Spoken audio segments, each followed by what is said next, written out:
អនុសាស្ដាយទេកាក្លប់មករស់សុខសាន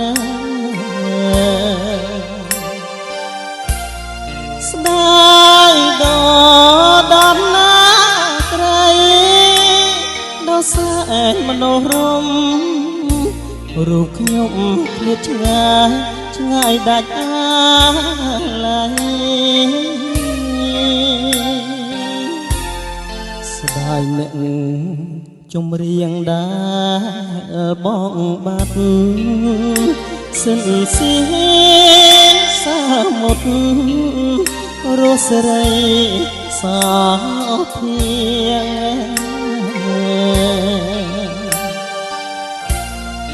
បានរំសោះ